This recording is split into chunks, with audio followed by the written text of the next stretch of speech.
Part 1 membuat virtual. Buka VirtualBox, klik new, tambahkan nama virtual yang kita inginkan, misalnya server.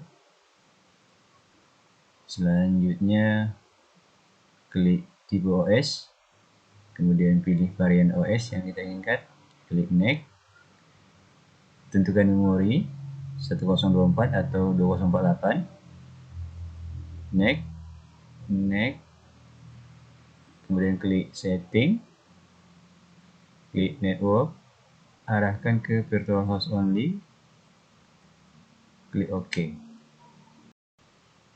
Part 2 memulai instalasi, klik mulai, tunggu proses.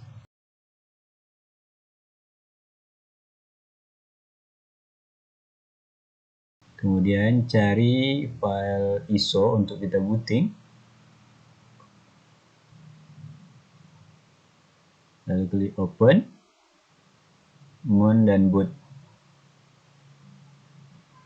Selanjutnya klik install, enter,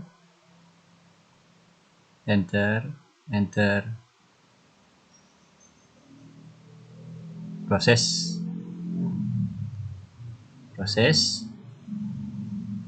lagi, tunggu saja sampai prosesnya 100%. Enter, pilih do not configuration, memberi password,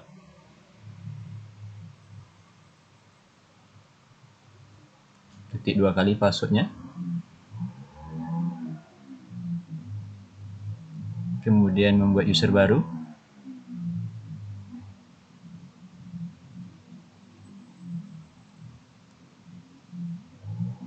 lalu buat password untuk user baru,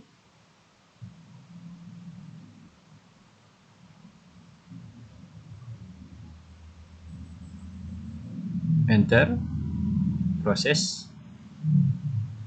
lagi, enter,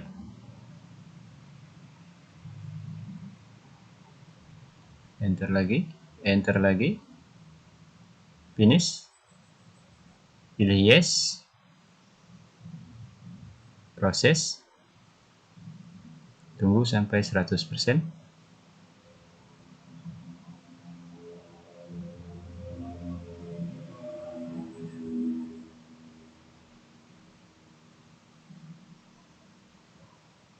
Oke, proses lagi. Oke, pilih no lagi, proses sampai 100%, pilih no,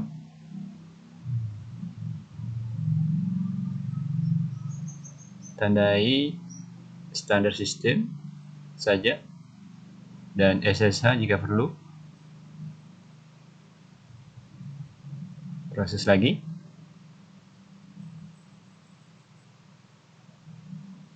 proses sampai 100%, pilih yes, pilih bawah, enter, proses, continue,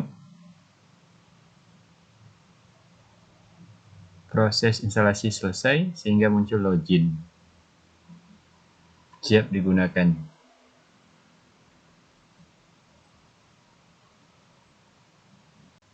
Part 3 konfigurasi IP. Login dengan user root, passwordnya root, enter, lalu cek IP address,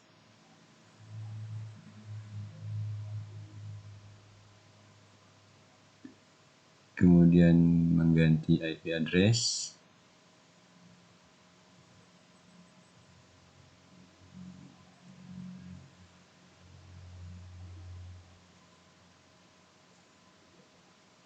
buat IP address sesuai soal di bagian ini.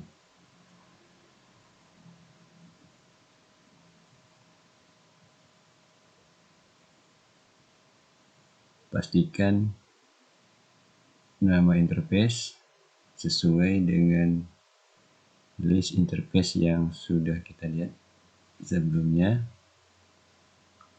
dengan nama env NoSQL atau lainnya. Pastikan di bagian ini berisi address, kemudian netmask, kemudian network, kemudian broadcast. Jadi ada 4 baris. Pastikan juga pengaturannya sesuai dengan netmasknya, slash berapa yang kita pakai.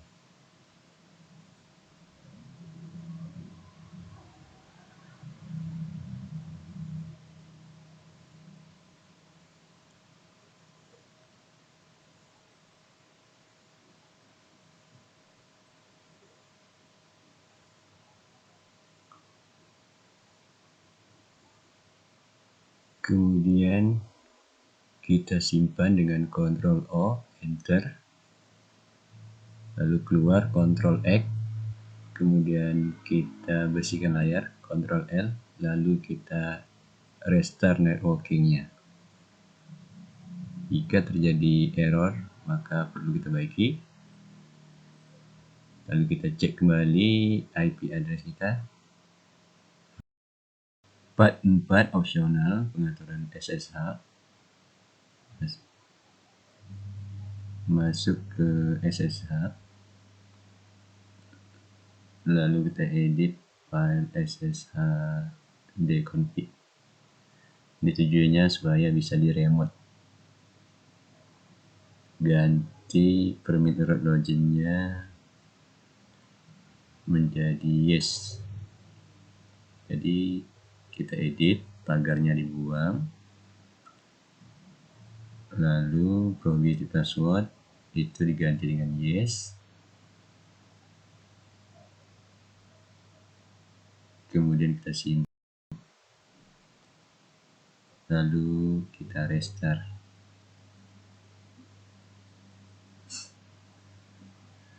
SSH-nya.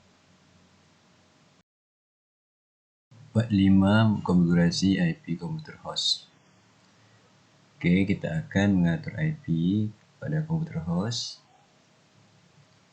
Kita ganti IP pada virtual host-nya sesuai atau satu network dengan IP yang sudah kita buat di server Debian sebelumnya. Atur IP sedemikian rupa sehingga nanti dia dapat terhubung ke IP server virtual kita. Lalu kita uji coba dengan membuka CMD.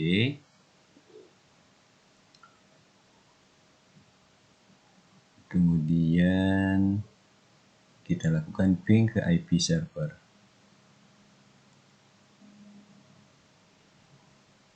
Berhasil. Part 6 remote access PuTTY. Kita buka PuTTY, kemudian isi IP address server yang mau kita remote. Kemudian kita berikan nama ya, supaya bisa kita load di belakangan. Lalu kita simpan. Lalu bisa juga kita ubah ya warna, tampilan atau apa, itu hanya opsional. Di bagian orange ini untuk memperbesar teks atau mengubah warna di bagian ini. Kemudian color ya, jika memang harus dirubah ya dirubah, kalau tidak pakai secara default saja. Kemudian lalu kita save, lalu kita open, pilih accept, kemudian login dengan root dan passwordnya root. Server kita sudah bisa di remote. Part 7 mounting DVD. Gunanya supaya nanti yang akan kita install bisa terbaca langsung dari repository DVD. Jadi kita perlu melakukan mounting semua DVD yang kita pakai. Jadi ketikkan apt cd-rom add, lalu enter, lalu pilih DVD mana yang mau kita mount. Tergantung berapa banyak DVD yang kita pakai. Kalau dia 3, maka kita perlu memounting 3 DVD tersebut supaya nanti ketika melakukan instalasi semua paketnya sudah terbaca. Jadi ulangi mounting ini sampai DVD terakhirnya.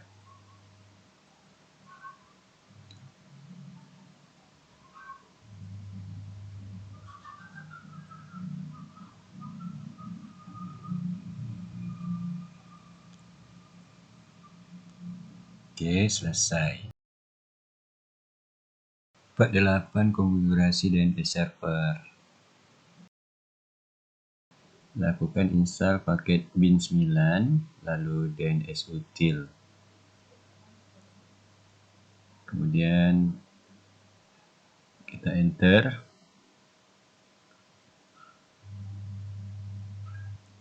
Proses instalasi, masukkan DVD yang diminta. Misalnya di situ minta binary 1, pilih binary 1-nya. Oke. Lalu kita enter lagi.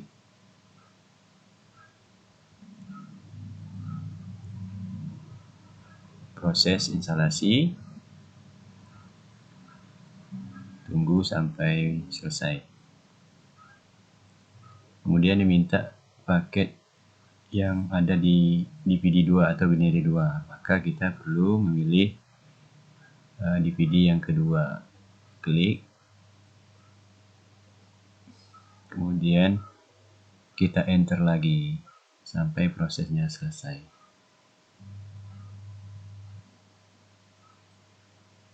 Oke, selesai.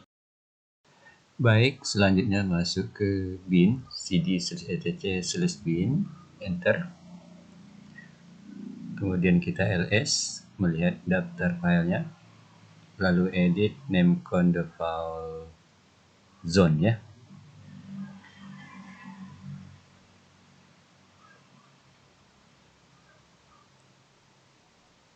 Oke, pada bagian zone localhost kita ubah menjadi nama domain. Tentunya nama domain disesuaikan dengan permintaan atau soal.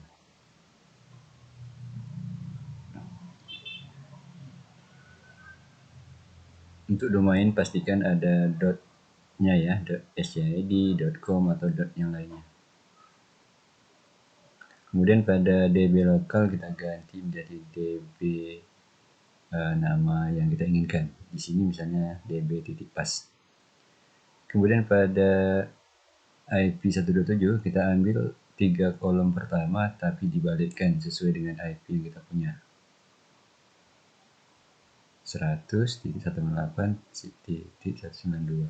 Kemudian DB127 kita ganti dengan DB192.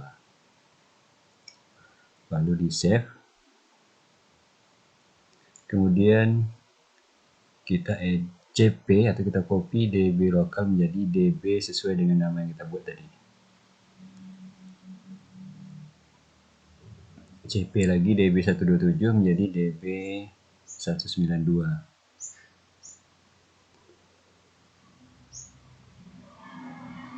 Lalu kita edit db.tkj nya. Ada 2 file yang perlu kita edit lagi. Edit db.tkj. Kemudian localhost kita ganti sesuai dengan nama domain yang kita buat sebelumnya.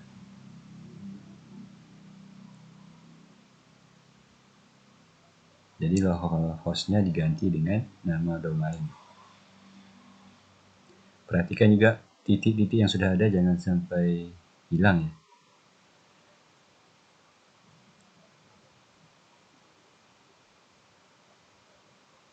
Kemudian IP diganti dengan IP server. Kebetulan IP servernya 192.168.101. Lalu diedit lagi. Itu yang add di bawahnya diganti dengan www. Itu merupakan subdomain. Tentunya subdomain disesuaikan dengan permintaan atau soal. Di mana di sini ada dua subdomain, ada www sama mail ya. IP-nya disamakan semua karena IP-nya cuma ada satu. Kita simpan. Lalu edit lagi file db192. Begitu juga di sini, pastikan localhost diganti dengan nama domain. Perhatikan juga titik-titiknya jangan sampai salah, karena itu akan menyebabkan error nantinya.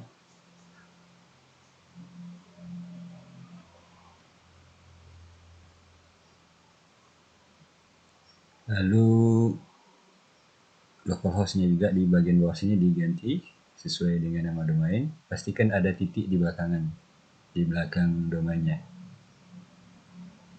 Kemudian untuk IP-nya cukup 1 digit terakhir daripada IP yang kita buat sebelumnya.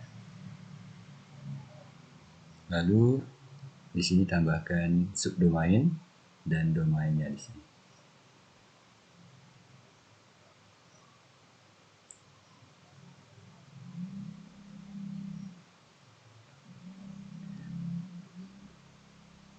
Kemudian kita simpan,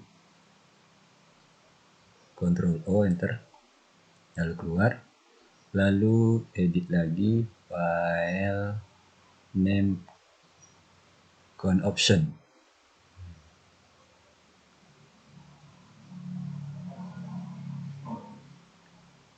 Kita hilangkan garis miring yang ada di baris forward dan 00-nya. Begitu juga pada bagian bawahnya. Dihilangkan pagarnya 3 baris itu. Save, simpan. Lalu kita edit resolve titik con-nya. Buat di search nama domain. Lalu di bawahnya nanti tambahkan name server.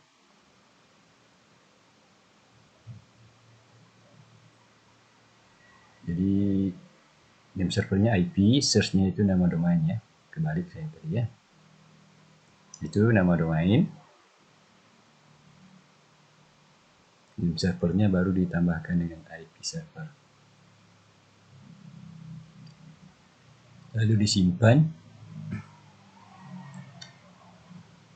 Kemudian lakukan restart service bin-nya. Sistem CTL restart bin 9. Jadi kalau sukses dia tidak ada tanda errornya, berarti sukses. Lalu kita coba testing dengan NSLOOKUP apakah bekerja atau tidak. Masukkan IP boleh atau nama domainnya boleh. Menunjukkan semua menggunakan IP bekerja, ada nama domain, subdomainnya di sana. Kemudian pakai nama domain, lalu muncul IP-nya.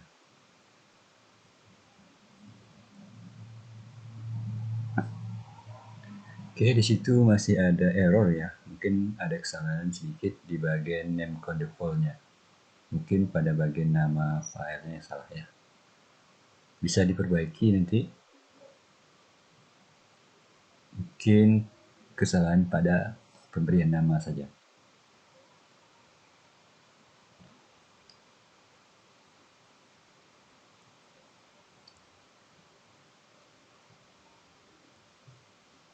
Oke, ini adalah untuk troubleshooting ya. Jadi ada kesalahan pada penamaan file ya. File itu tadi. Di sini dbpass sementara nama db-nya db.tkg. Maka kita perbaiki sedikit db.tkg. Lalu kita simpan kembali. Lalu restart bin-nya kembali. Kemudian kita testing kembali apakah masih muncul error atau sudah sukses. Oke, gunakan IP, berhasil, tidak ada masalah. Berikutnya gunakan nama domain. Oke, tidak ada tanda error. Subdomain, tidak ada error.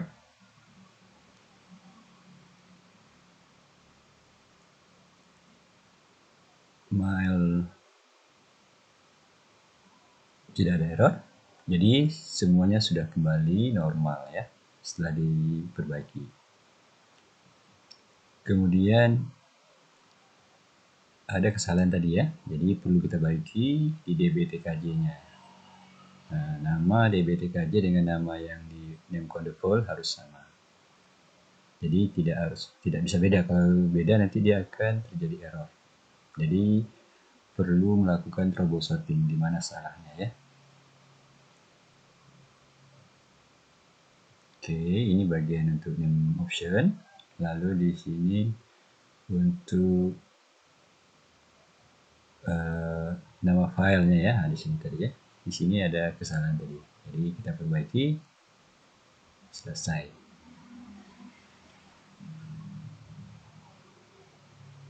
Part 9 konfigurasi DHCP server.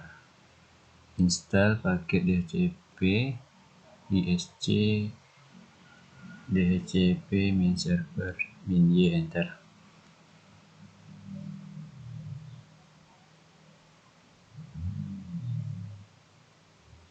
Tunggu proses sampai selesai. Kemudian masuk ke pengaturan DHCP. cd /cc DHCP. ls untuk melihat daftar file. Lalu edit file dhcp-decon.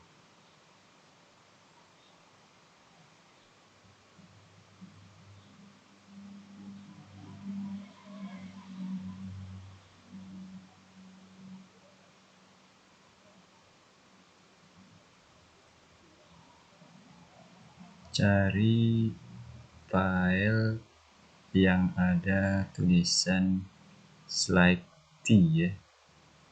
Jadi di posisi itu perlu kita edit filenya.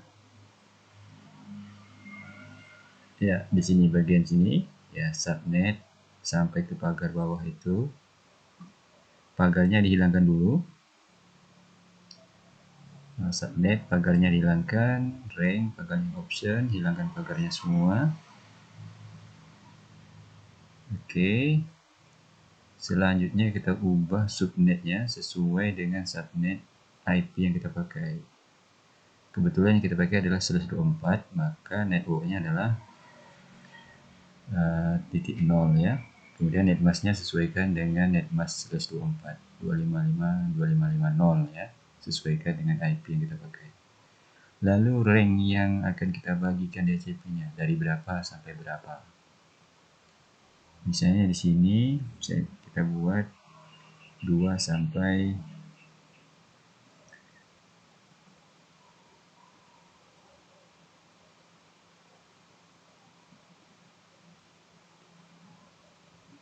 10 ya. Nah, jadi ada 8 file atau 9 file, 9 host yang akan didistribusikan. Di bagian ini kita isi dengan nama domain ya. Nama domain kita isikan di sini. Kemudian ini isi dengan nama domain juga. Kemudian sebenarnya bagian baris di atasnya itu bisa juga ditambah dengan IP server, bisa juga ya. Jadi tidak apa-apa, bisa dengan nama domain atau IP server. Routes, bagian routes ini isikan dengan IP server. Ini akan jadi gateway pada klien DHCP nantinya. Broadcast, sesuaikan broadcast untuk IP yang kita pakai.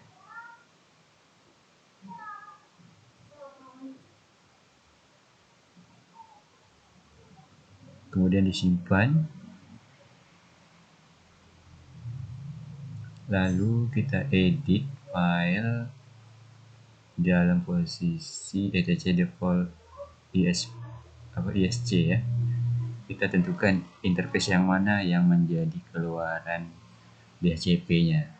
Misalnya ENP0S3, maka port ini akan menjadi keluaran untuk DHCP-nya nantinya.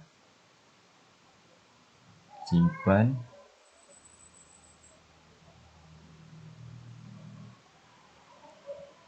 Kemudian kita lakukan restart.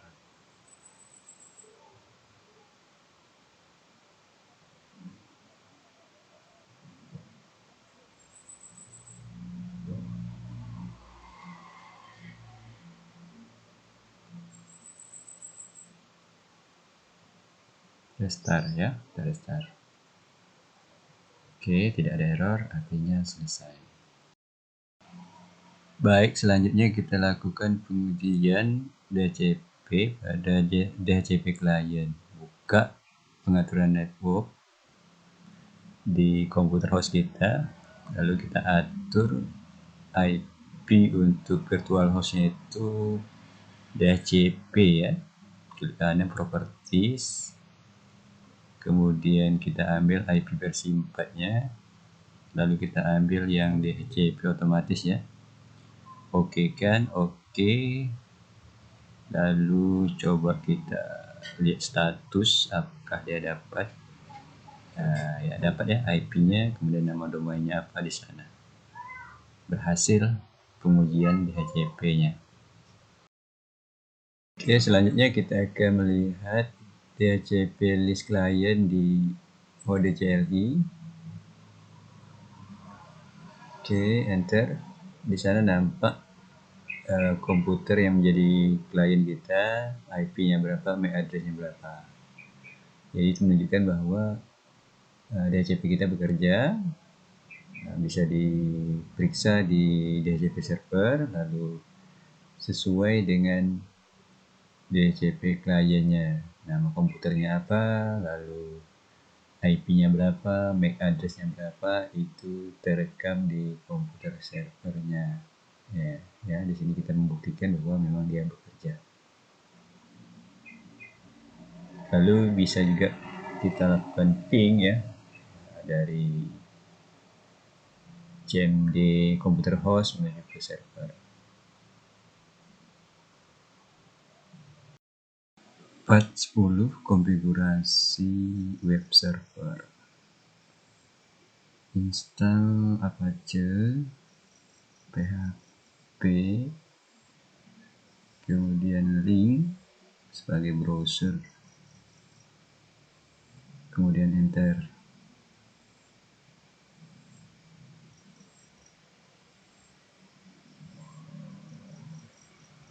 Kemudian masukkan binary 1,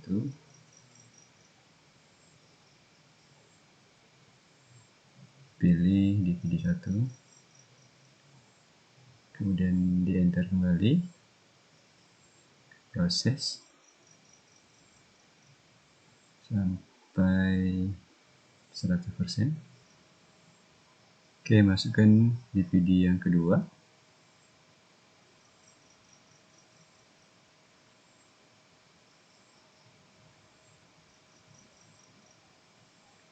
kemudian enter kembali.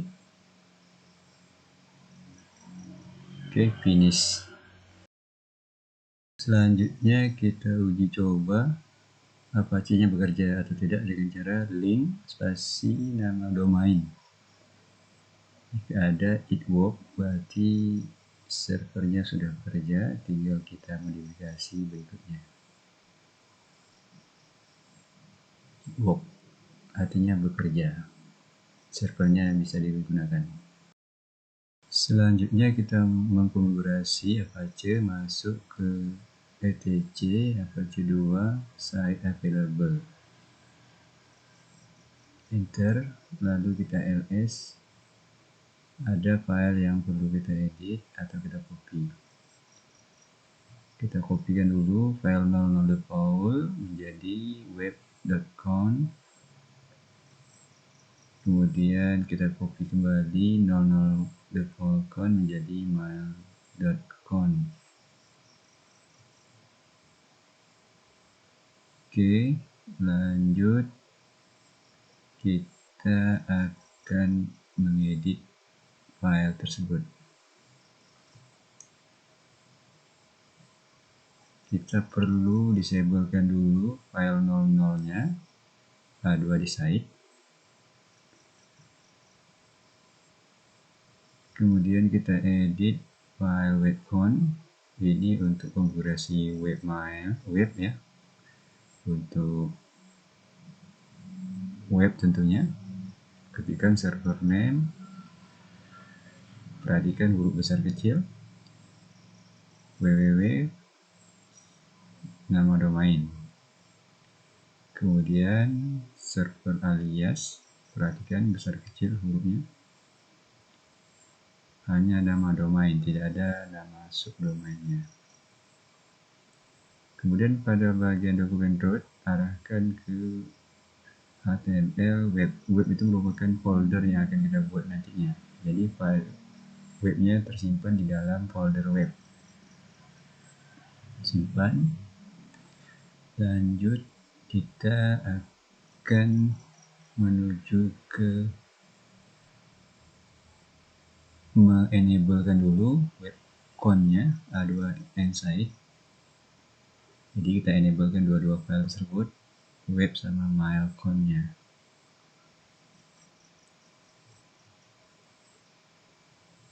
Kemudian kita masuk ke folder di mana file web tersimpan di var www.html. Lalu kita ls untuk melihat filenya, hanya ada index.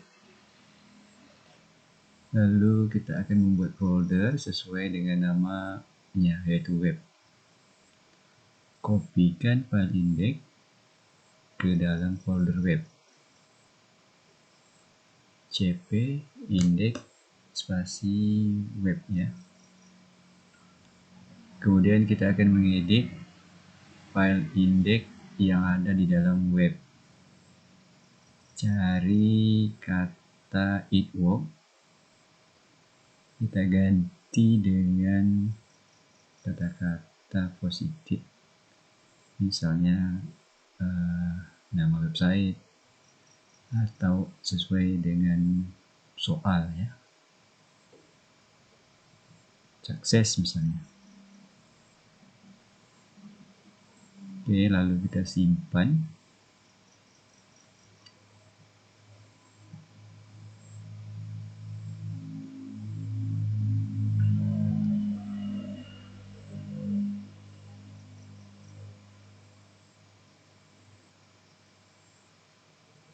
Oke, kita tambah lagi identifikasi menunjukkan siapa yang membuat ya. Ini hanya opsional sesuai dengan permintaan soal.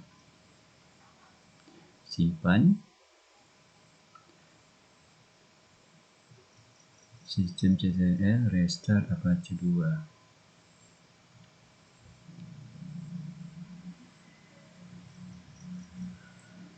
Kemudian kita uji link spasi nama subdomain Nah, di sana sudah ada kata-kata yang kita edit tadi, sukses dan siapa yang membuat. Selesai. Selanjutnya kita akan menguji web server di browser Google Chrome di komputer host. Ketikkan nama domain atau subdomain, lalu enter, maka akan muncul sebuah halaman web di mana apa yang kita edit tadi tampil di situ. Bisa menggunakan IP atau menggunakan nama subdomainnya. Oke, itu untuk pengujiannya sudah berhasil. Part 11 konfigurasi Samba server. Install paket Samba, yaitu Samba, lalu enter. Masukkan DVD 1.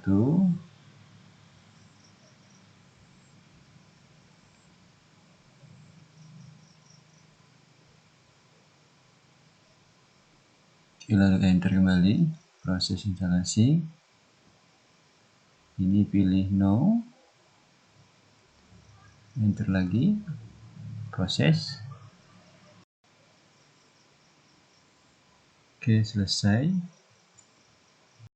Oke, selanjutnya kita akan membuat folder di home ya.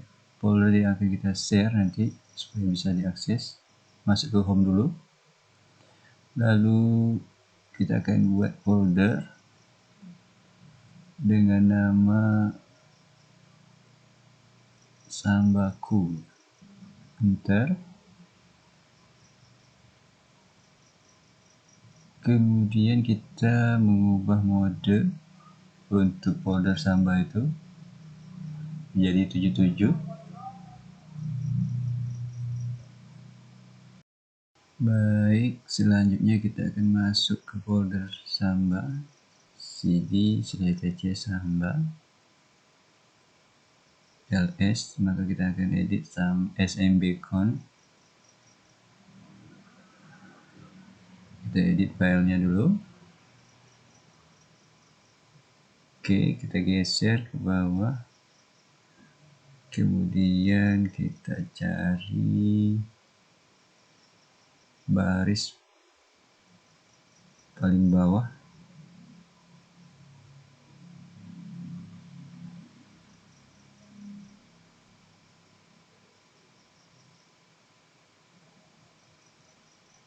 Kita tambahkan inisiasi folder kita tadi, nama Sambaku.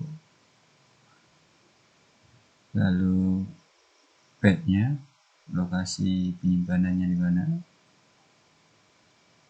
Di mana tadi di home/Sambaku.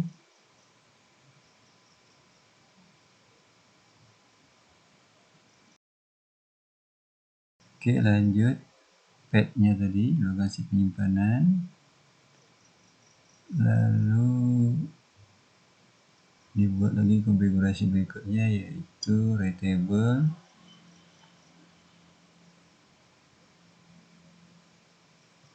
kemudian grace oke, kemudian guess only, selanjutnya create mode, kemudian directory, lanjut.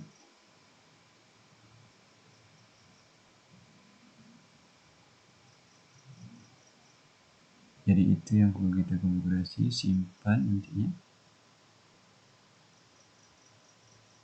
Kemudian kita cari bagian sini, bagian interface, hilangkan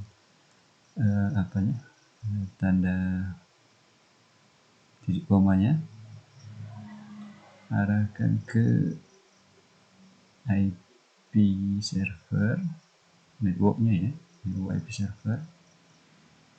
Karena /24 maka /nya 0 ya, 0/24. Kemudian bagian ini hilangkan, tambahkan sedikit script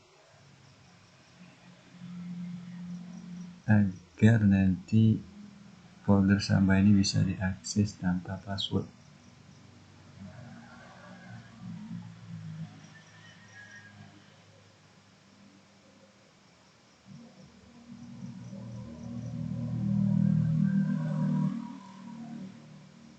Oke, kemudian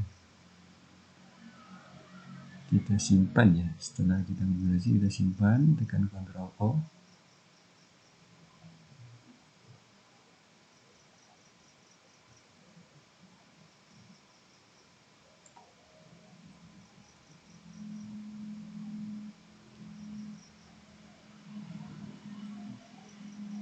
Kemudian kita restart service Sambanya.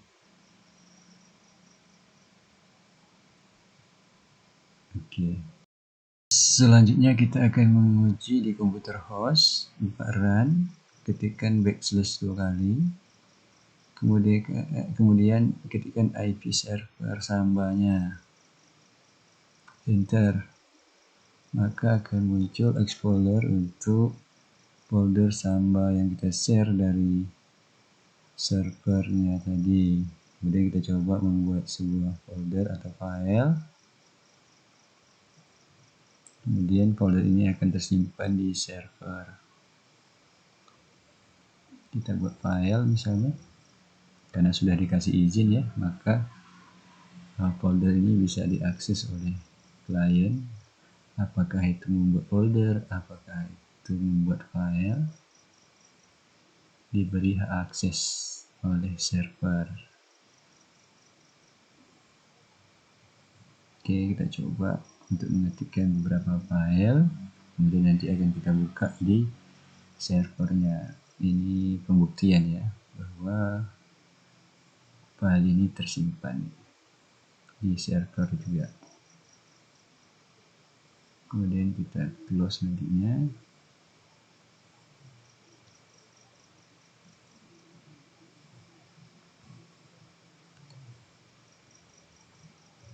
Oke, kita ketik. Ini sebagai opsional ya, sebagai pilihan saja. Kata-katanya bisa kata-kata yang lebih singkat. Oke. Kemudian kita akan buka di folder home tadi, home, kemudian /sambaku ya. Apakah ada file tersebut di dalam folder samba yang kita bagikan tadi. cd /home/sambaku ls, maka folder tadi sudah ada di sana, fileku sama ujian ya. Kita buat di explorernya Windows host, tetapi bisa tersimpan di server.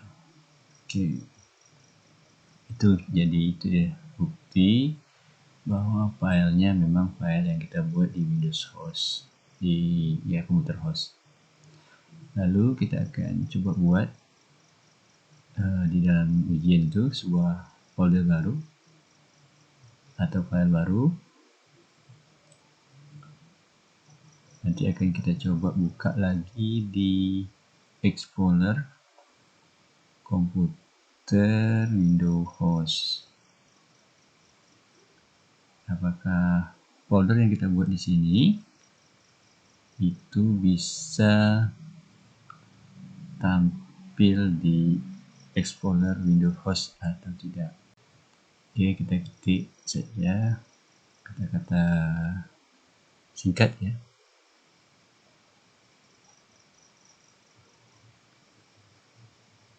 Ini sebagai contoh saja. Kemudian kita buka di komputer host, di explorernya, di dalam folder ujian, maka file yang kita buat di server tadi bisa dibuka lagi di komputer host. Jadi sudah berhasil sama servernya sebagai share folder untuk Linux. Part 12, konfigurasi database server. Install MariaDB main server. Kemudian enter.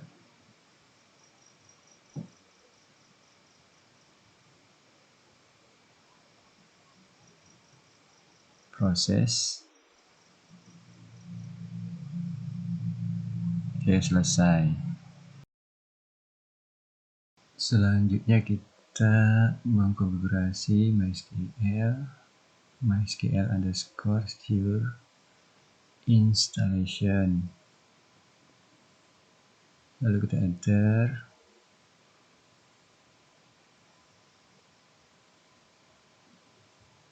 Kemudian di sini ketikkan root, enter. Kemudian ini pilih yes. buatkan password baru, root saja. Ini pilih yes, kemudian ini pilih N supaya bisa di remote nanti database-nya. Kita ketikkan N ya, N. Ini pilih yes, pilih yes. Oke, selesai untuk konfigurasinya. Lanjut, kita akan coba masuk ke dalam MySQL-nya dengan cara perintah MySQL min u root spasi min p, enter, masukkan password root,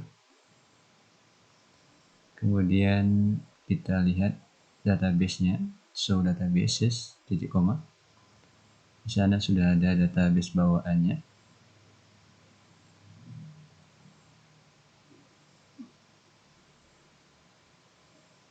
Kemudian kita akan coba membuat database baru dengan perintah create databases, titik koma, create database spasi nama database baru, titik koma, query OK, artinya berhasil. Kita lihat kembali show databases, maka di sana ada DB pas yang baru kita buat.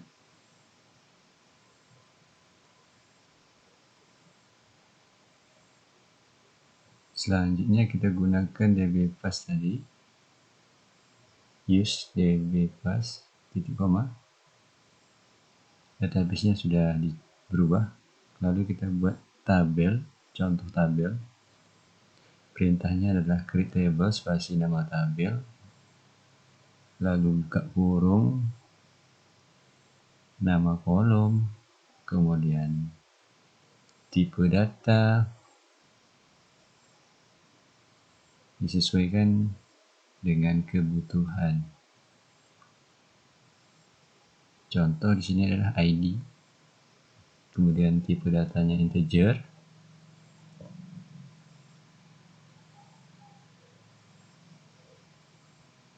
lalu diikuti dengan primary key, kemudian diikuti dengan auto increment, artinya nomor ID itu diisi secara otomatis 1, 2, 3 dan seterusnya.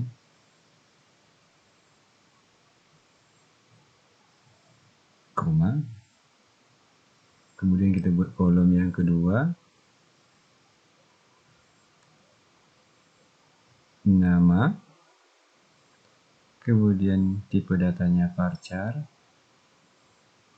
lalu kita tentukan berapa panjang datanya, berapa huruf misalnya,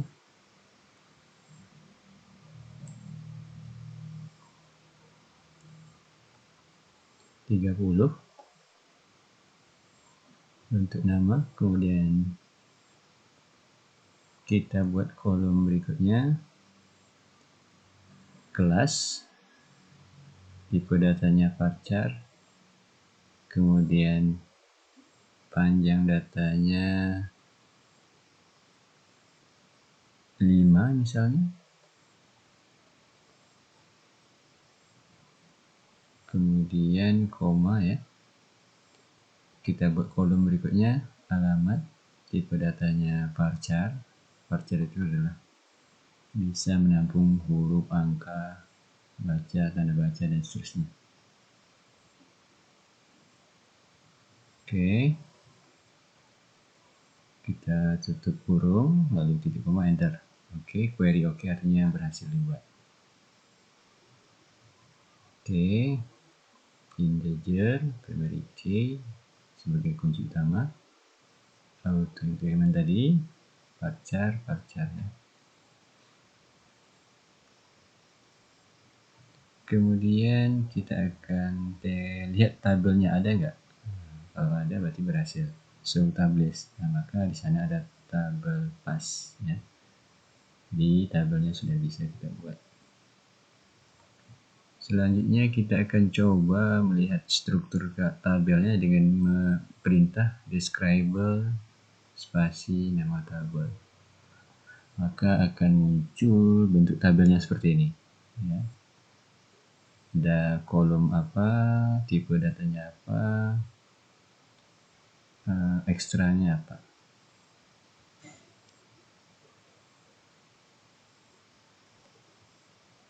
Oke, selanjutnya kita akan memasukkan beberapa data misalnya ke dalam tabel yang kita buat dengan perintah insert into spasi nama tabelnya, buka kurung, nama kolom ya, ada nama kolom. Kolomnya tadi ada nama, kelas, alamat. Nah, ID tak perlu karena ID otomatis nantinya karena dia auto increment. Ya. Lalu buka kurung lagi baru nilainya. Namanya misalnya kita buat di sana AAA, koma, perhatikan sintak penulisannya ada huruf besar, huruf kecil itu tidak masalah. Yang penting ada tanda koma dan tanda petik di atas. Nah, jadi kalau ada yang tinggal nanti petik di atas atau koma, dia tidak bisa menyimpan huruf besar kecil tidak pengaruh ya. Oke, titik koma jangan lupa.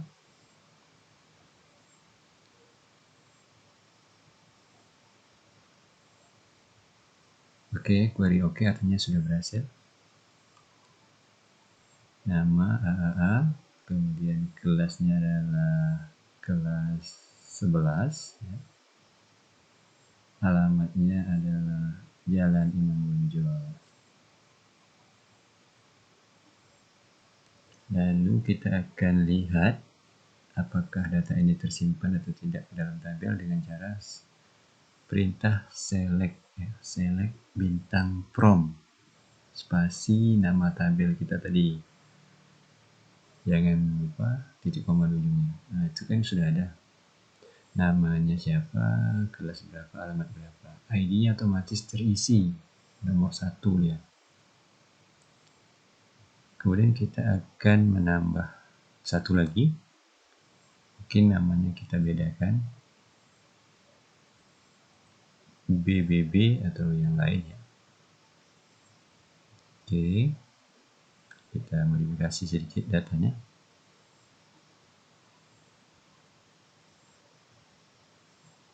Supaya ada berbeda sedikit. Huruf besar kecil tidak pengaruh ya. Enter. Very okay, artinya perintahnya berhasil dijalankan. Kita select kembali. Maka sudah ada 2 data masuk. Nomornya otomatis. Datanya sudah ada 2. Itu untuk menginput data dengan perintah insert into.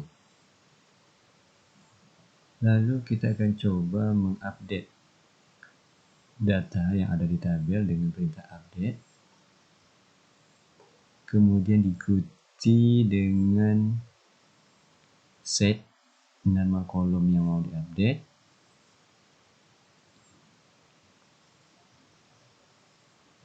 Oke. Namanya kita ganti dengan CCC.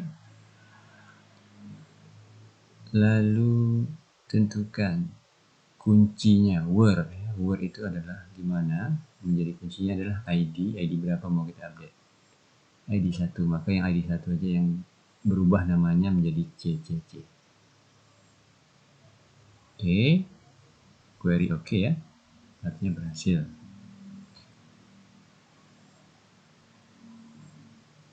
Ya, lalu akan kita cek kembali. Apakah ID 1 itu nama yang awalnya AA berubah menjadi CCC. Select bintang from ya. Oke, yang ID 1 itu sudah berubah. Yang awalnya tadi adalah AAA, sekarang menjadi CCC. Kemudian kita akan menghapus dengan perintah delete from tabel kuncinya. Kuncinya itu ID berapa mau kita delete. where ID berapa mau kita delete, misalnya ID 2, titik koma, enter, very okay, artinya berhasil kita jalankan. Maka data yang pada ID 2 akan terhapus, sudah terhapus ya. Kita select lagi, maka tinggal saja data 1 yaitu CCC, karena data 2 tadi sudah kita delete. Itu secara singkat penggunaannya. Quit untuk keluar. Part 13, konfigurasi mail server, install Postfix, kemudian duplicate min imapd, duplicate min pop3d, itu paket-paket yang kita install untuk mail server.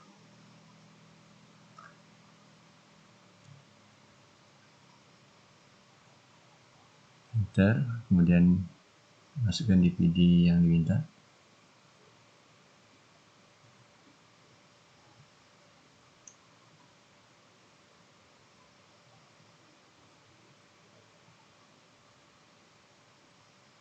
Masukkan DPD lagi yang kita diminta tadi ya. Oke. Oke, mungkin belum kita oke tadi ya. Oke, pilih Postmon. Enter, kemudian proses instalasi paketnya. Kemudian dipilih OK. Selanjutnya internet site. Ini buat domain email tadi yang kita buat sebelumnya, mail titik nama domain sebelumnya yang sudah kita konfigurasi di DNS. Proses instalasi masih berjalan sampai selesai. Kemudian masukkan DPD 2.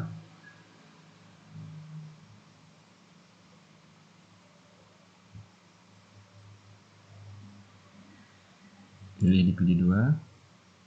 Kemudian kita enter lagi. Proses berlanjut sampai selesai instalasi mail servernya.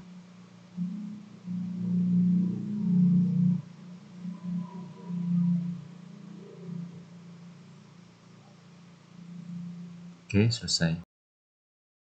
Oke, selanjutnya kita akan membuat mail_dir_make dengan perintah mail_dir_make duplicate ya,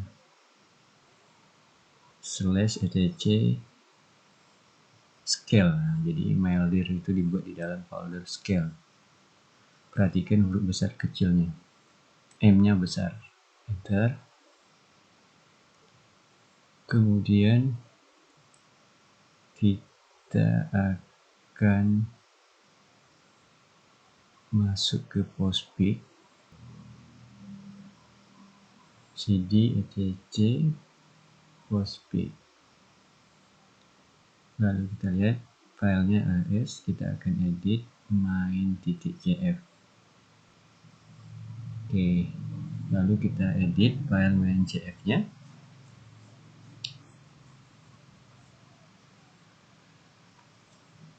Cari baris yang paling bawah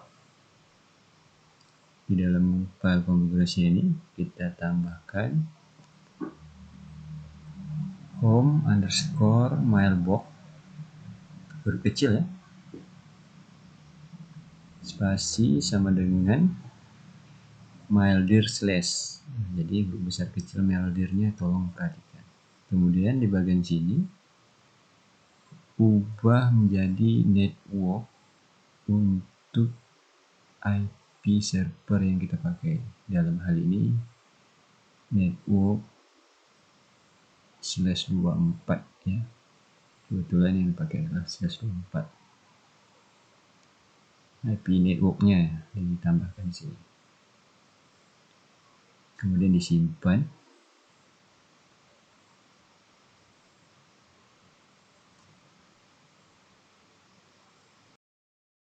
Baik, selanjutnya kita akan mengonfigurasi duplicate. Masuk ke dalam duplicate. lalu masuk ke dalam conf.d. Di dalam itu banyak filenya. Untuk di sini kita hanya mengedit beberapa file saja. Yang pertama kita edit file 10 min out dan kemudian 10 min mail. Kita edit, enter, cari disable plain text, hilangkan pagarnya, yes-nya diganti dengan no, kemudian disimpan.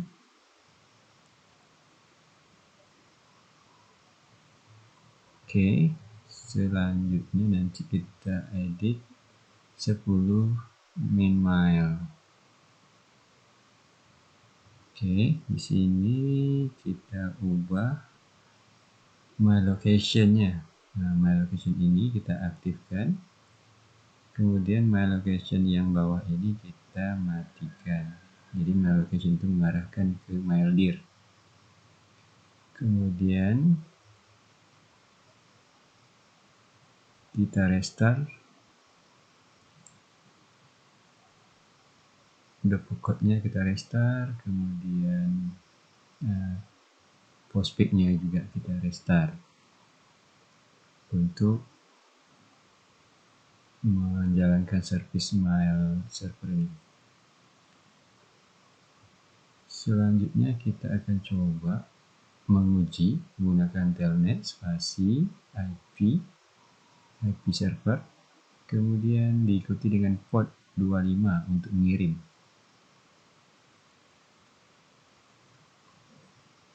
Sebelumnya kita tambahkan dulu user, kasih password yang mudah saja. Kita tambah 2 user nanti, AAA kemudian BBB sebagai user untuk mail servernya. Pengujian mail servernya. Jadi kalau tidak ada user kita tidak bisa login nanti. Oke, kita tes lagi. Telnet spasi IP server, kemudian port 25 untuk mengirim, masukkan mail from .2, kemudian nama pengirimnya AAA, enter, kemudian RCPT atau penerima RCPT 2.2 BBB ya. Jadi si A mengirim ke BBB. Untuk mengetikkan tulisan, ketik data, baru kita ketik isi mailnya apa. Kemudian untuk keluar, tekan titik baru enter. Quit untuk keluar. Lalu kita uji untuk melihat mail dengan port 110.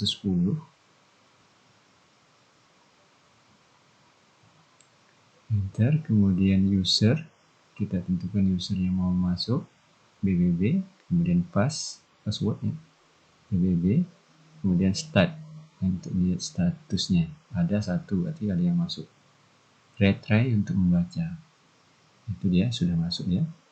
Sampai di sini berhasil mail servernya.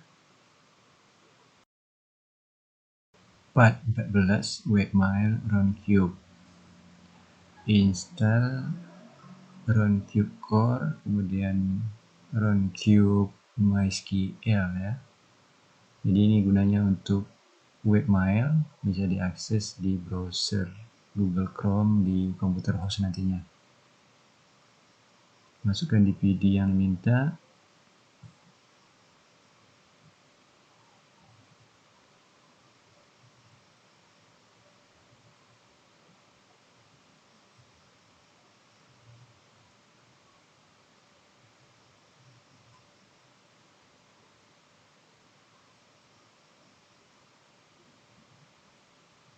Kemudian klik enter, proses.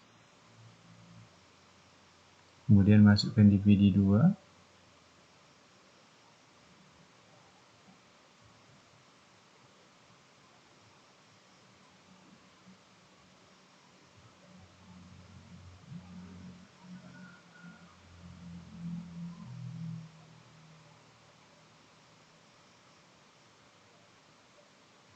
Enter, proses lagi,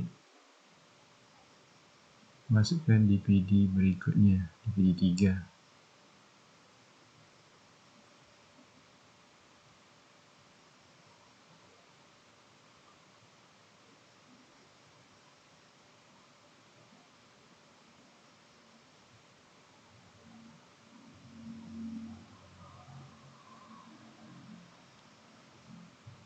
Enter,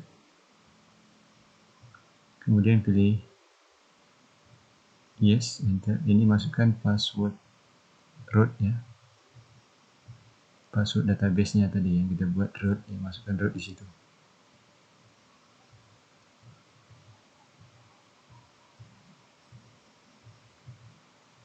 Oke, selesai. Oke, selanjutnya kita akan mengatur round cube-nya. Masuk ke CD etc round cube. Kita lihat yang kita edit adalah config inch php. Edit file tersebut. Kemudian kita cari default host. Kita isikan dulu dengan IP server. Kemudian SMTP server. Ini kita isi dengan subdomain mail titik nama domain ya. Kemudian portnya itu kita tetap aja 25. Kemudian usernya hilangkan %u dan %p nya. Oke, itu saja yang perlu kita edit.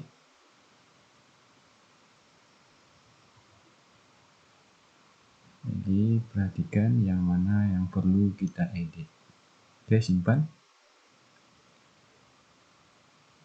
Kemudian kita restart dulu.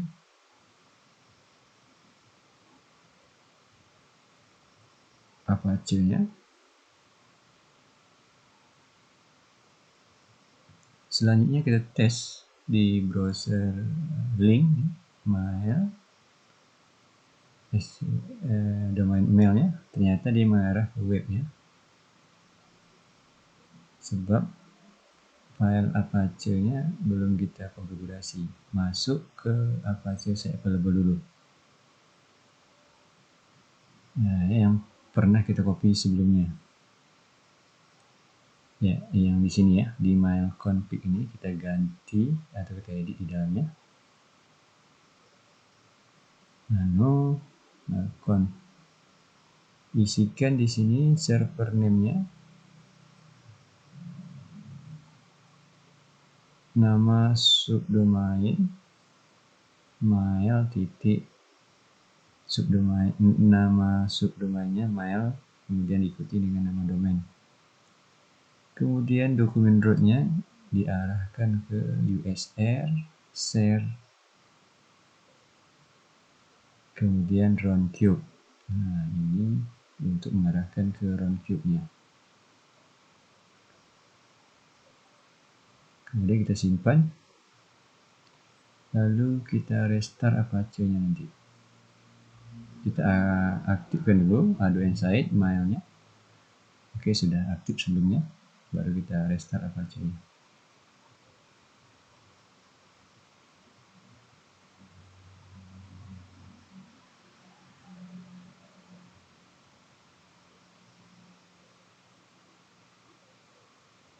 Kemudian kita tes lagi dengan browser link, lalu ikuti subdomain mail. Oke, sudah muncul tampilan loginnya, ada username dan password untuk mailnya. Oke, kita tes masuk ya. Masukkan username, masukkan password, kemudian login. Oke, sudah ada di situ halaman webnya, cuma berbasis tag. Oke, selanjutnya kita akan menguji di browser Google Chrome di komputer host. Ketikkan alamat subdomainnya mail titik pas SID, login dengan user mail yang sudah ada.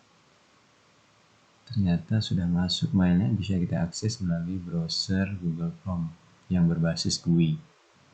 Kemudian kita akan mencoba untuk membalas atau mengirim ke pengirimnya. Artinya dari user ini mengirim ke pengirim sebelumnya. Coba kita kirim. Ternyata ada errornya. Error ini akan kita perbaiki. Oke, untuk memperbaiki error tersebut, kita masuk kembali ke Roundcube, cd /c Roundcube. Kemudian kita edit file config-ins.php.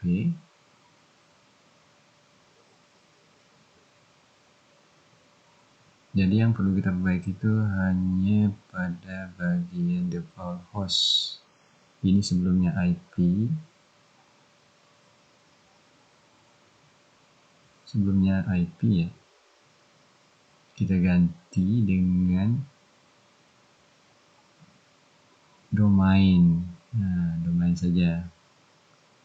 Sisanya tidak ada yang perlu kita ganti lagi. Jadi itu yang membuat dia error ya. Sebelumnya IP, kemudian kita ganti menjadi nama domain. Kemudian kita restart Apache-nya.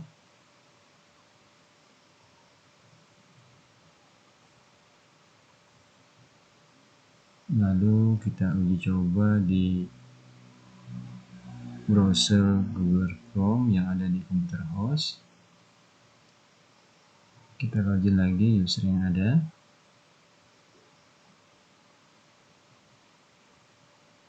Kemudian kita coba yang mengirim atau membalas pesan yang ada. Oke, coba kita balas atau kita kirim atau kita buat baru.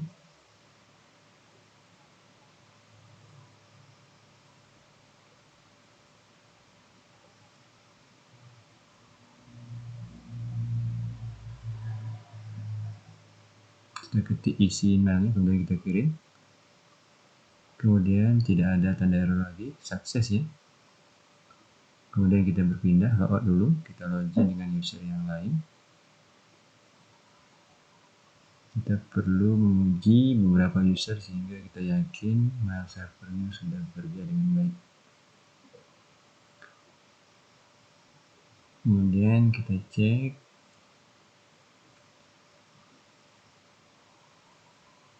Oke, datanya sudah masuk. Kemudian kita load lagi, kita akan coba mengirim sehingga data yang dikirim dari pengguna 1 ke pengguna 2 itu betul-betul masuk dia. Oke, sudah masuk ya. Kemudian kita reply atau kita balas.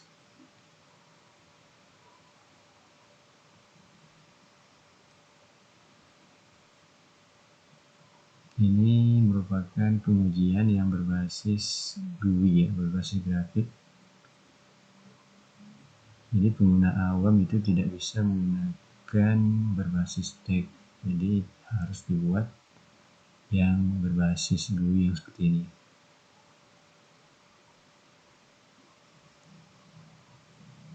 Kita bisa berulang kali atau beberapa kali untuk menguji, mengirim, membaca, kemudian membalas.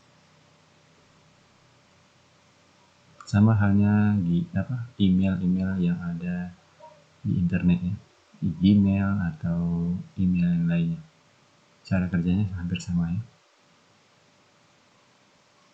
Oke, sudah berhasil ya, terkirim. Oke, sejauh ini webmail dan mail servernya sudah bekerja dengan baik. 4.15 FTP server. Install FTP server Pro FTPD. Enter. Kemudian masukkan DVD yang diinginkan.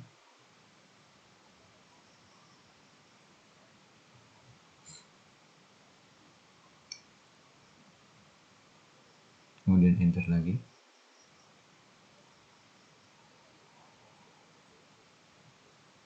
Selesai. Kemudian kita coba install lagi perintah yang sama.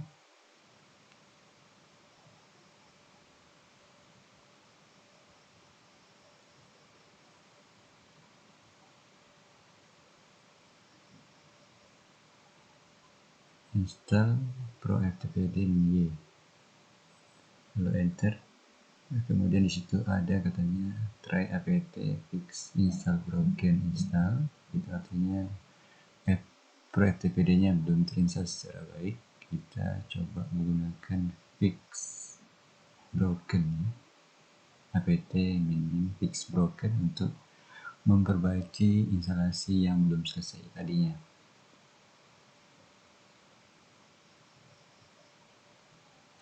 Lalu dia akan minta DVD yang pertama, masukkan. Jadi 2 kali instalasi untuk proftpd. Yang pertama install, kemudian belum berhasil, lalu install yang kedua baru berhasil. Oke, selesai. Kemudian kita masuk ke pengaturan proftpd nya, cd etc proftpd ls, lalu kita edit file proftpd con.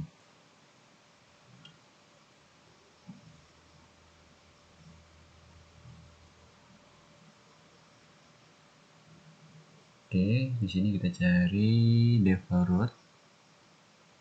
Default itu kita ganti, pagarnya kita hilangkan. Kemudian tanda garis ini kita arahkan ke home / nama folder ftp yang akan kita buat nantinya di home dengan nama ftp_dir. Oke. Selanjutnya kita cari di bagian bawah sini anonymous. Ada anonymous. Oke, di bagian ini pagarnya kita hapus. Kemudian ftp-nya kita arahkan /home/ ftp_dir yang akan kita buat nantinya di folder home dengan nama ftp_dir.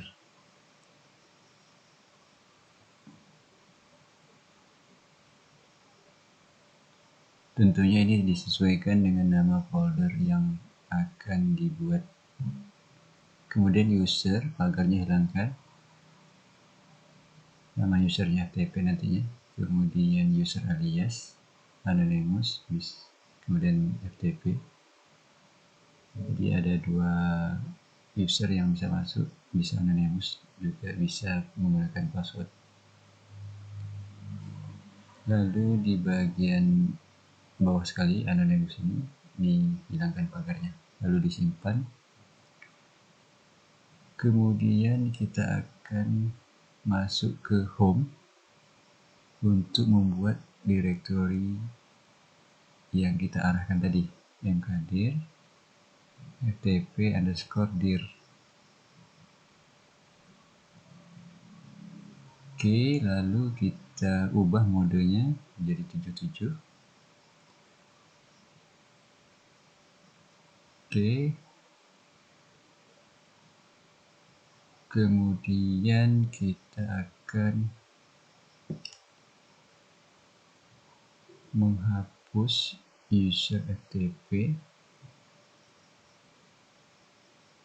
Kita hapus dulu. Kemudian kita tambah user yang baru dengan nama ftp.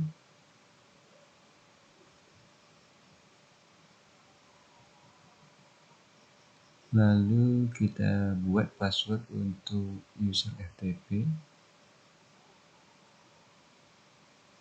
Buat 123 saja misalnya. Oke. Selanjutnya kita restart service proftpd-nya.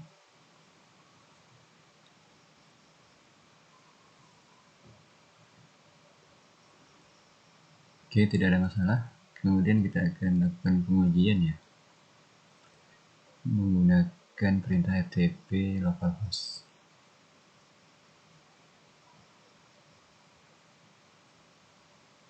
Oke, FTP-nya belum terinstall, maka muncul perintah command on, maka kita install dulu FTP-nya.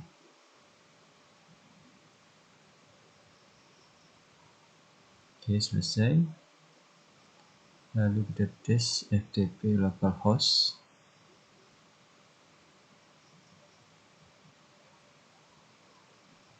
Kayaknya ada kesalahan penulisan ya, kita akan ulangi. Localhost-nya salah tulis. Oke, FTP spasi localhost. Oke, masukkan username-nya FTP, password-nya 123. Oke, berhasil ya. Kemudian kita akan lihat foldernya, karena belum ada folder di dalamnya, makanya kelihatan kosong. Kita akan buat dulu sebuah folder dalam direktori FTP tadi.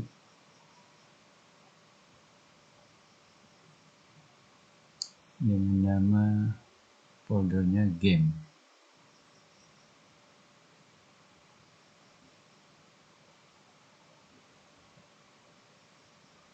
Enter.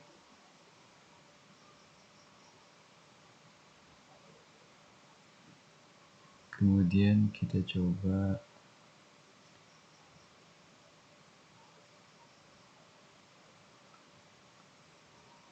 restart ya, kita coba restart FTP-nya. Lalu kita coba dengan FTP tadi, kita membuktikan bahwa ketika dicek folder game-nya ada di dalam folder FTP. Ya, password-nya tadi, oke. Oke, di sana sudah ada folder game. Oke, 16 pengujian FTP, buka FileZilla, kemudian masukkan IP server,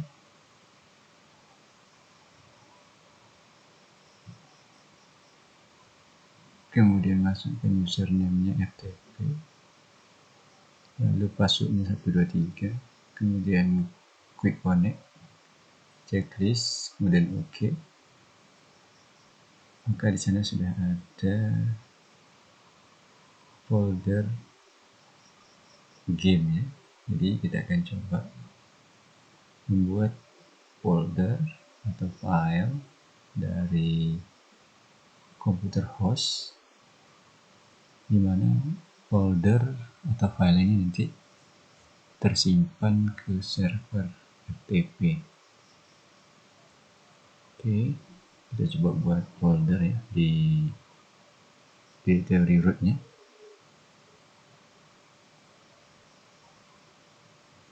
Oke, di root. Oke, kita akan buat sebuah folder. Oke, namanya mungkin sembarangan saja. Oke, sudah berhasil. Kemudian folder ini coba kita buka di server.